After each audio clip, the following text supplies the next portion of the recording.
Welcome. Today I am going to make some cinnamon rolls. So cinnamon rolls are a baked good that have a cinnamon sugar filling. Now I'm making cinnamon rolls because I've been a little homesick lately. Homesick just means that I am missing home, that I am missing America, and I used to make and eat cinnamon rolls with my family in America. So I'm hoping that making cinnamon rolls today will make me feel like I have a little bit of home here.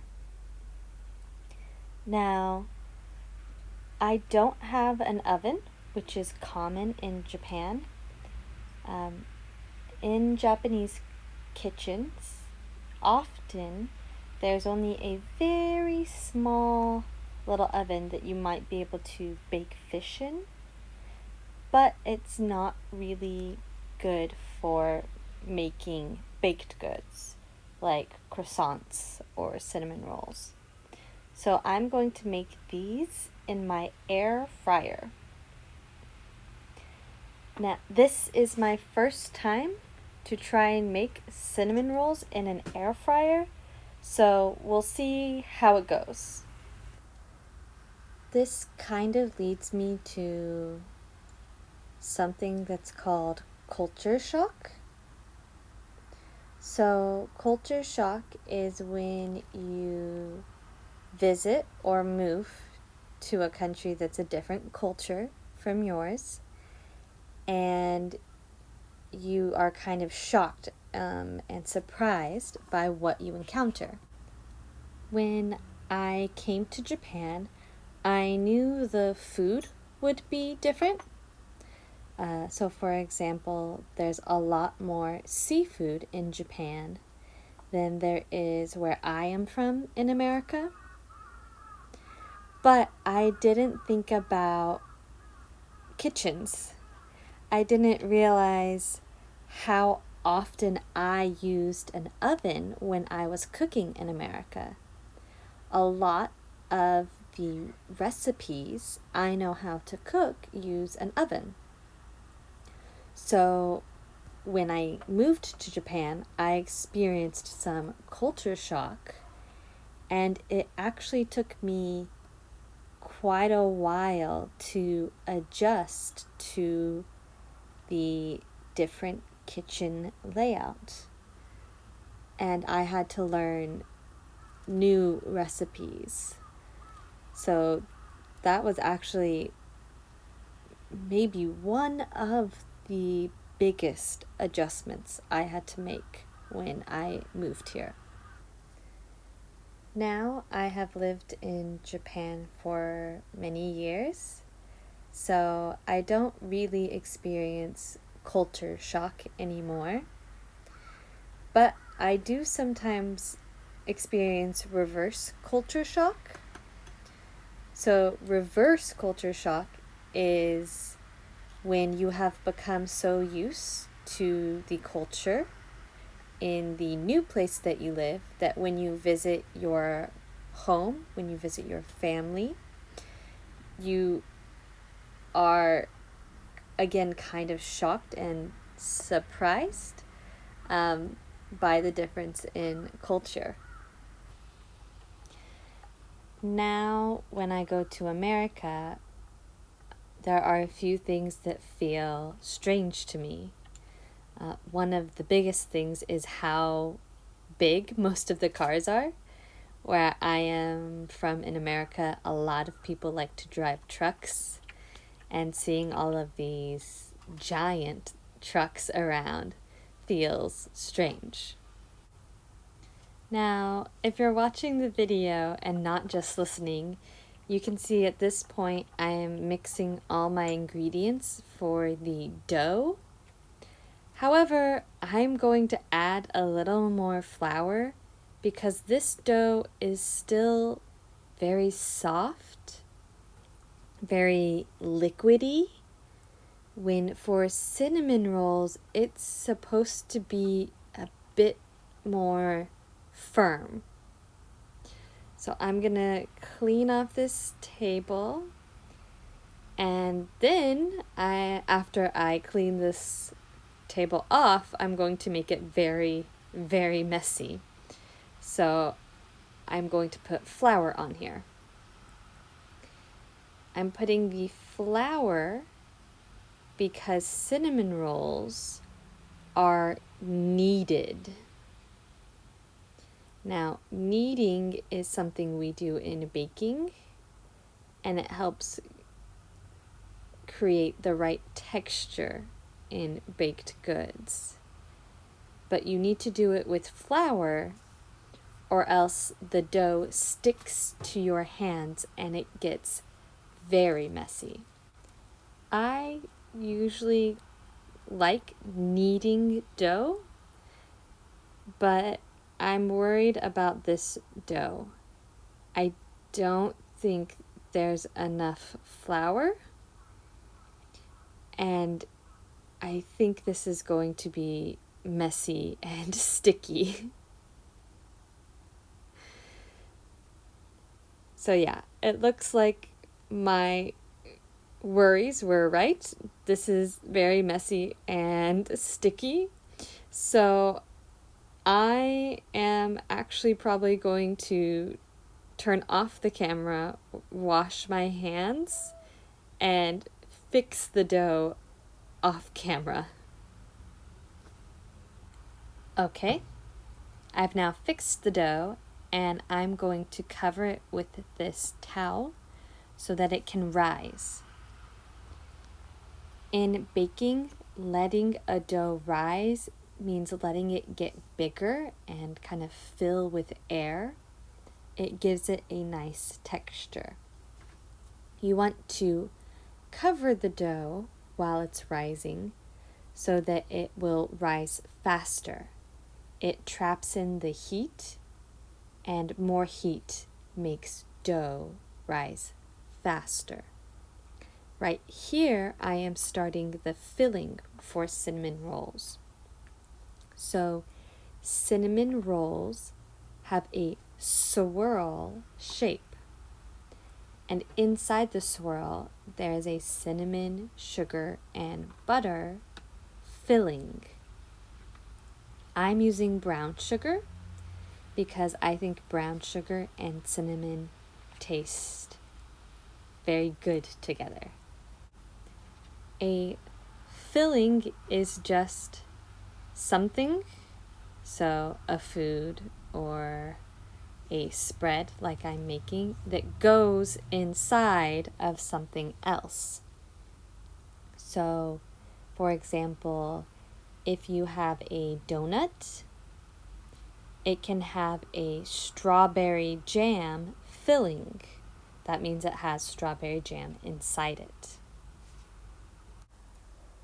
Fillings are not only used in baked goods, but they can also be used for something like dumplings. Dumplings are called gyoza in Japan. And dumplings can have different fillings. They can have pork, they can have beef, they can have green onions. So whatever you put inside the dumpling is the filling. So you have seen all of the butter and sugar I have put into these cinnamon rolls, and you might think that cinnamon rolls are a dessert, but Americans consider cinnamon rolls breakfast food. We don't eat them on a daily basis, but for a special event or maybe as a special treat, we make cinnamon rolls for breakfast usually. Americans typically like sweeter breakfasts. For example, donuts, cinnamon rolls, croissants. These are all popular breakfast foods. Cereal and toast are also both popular for breakfast. and they are both usually sweet. Now I'm going to put the filling on my dough here. I did make a small hole in this dough while stretching it out, but I think it's going to be okay. These cinnamon rolls are for me anyways, so if they are not perfect, it's okay. I'm not giving them to anyone else. When I make food for other people, I am very careful and really try my best to make it not only taste good, but also look good. However, when it is food that only I am eating, I don't care very much about how it looks. So now I'm going to roll up the cinnamon roll, which is how you get the swirl in it. And once I clear some of the flour, I'm going to grab a pan and a butter knife and cut this roll into pieces. As I am cutting these cinnamon rolls, I'm trying to keep them all the same width. But right now, because they're still so soft, they don't look very good. They're very smushed. So they are not keeping their shape well.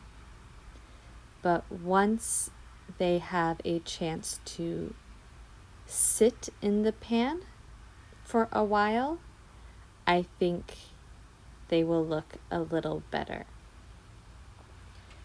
So I am going to now grab the pan, and before I put the cinnamon rolls in the pan, I need to use this butter and rub it all over the pan. I don't want the cinnamon rolls to stick, and this will make sure that they don't stick. You can also use things like parchment paper, which is a paper for baking, or cooking oil, but I already have my butter out because of this recipe, so I just used butter. Now I am going to put the cinnamon rolls into the baking pan. I want to leave a little space between them because they will get bigger. And once I'm finished putting them in the pan, I need to wait again and let them rise. So, while I am waiting, I am going to make the icing. Normally, cinnamon rolls are eaten with a cream cheese icing, but I don't like cream cheese very much, so I'm using powdered sugar, vanilla, and heavy cream. So powdered sugar is sugar that is soft, and instead of looking like salt, it looks like flour. And then heavy cream is very, very rich and very fatty. I almost never use heavy cream. So now I just need to stir this together and put these into my air fryer. This is an air fryer. It's kind of like a small oven. It's great for making food that you want to be crispy. It's a little more challenging if you want to make baked goods. It only takes 8 minutes to make the cinnamon rolls. So I'm just quickly going to stir this and then wait. The way that I'm stirring this kind of reminds me of how you make matcha. It's not quite the same, but the sound is reminding me a little bit of making matcha. I actually did sado, which is tea ceremony, for a semester in college. So now my cinnamon rolls are finished, and I'm going to take one to have a taste test. It's common when you are baking or cooking to say that you are doing a taste test when you take some of the food and try it. Many people use it as an excuse to eat the food while they are cooking or baking. Well, we're almost to the end of the video. If you've listened for the entire video, thank you. If you have any questions, please ask them in the comments and let me try my cinnamon roll. Yeah, that's pretty good. Not the best, but I'm happy. Bye-bye.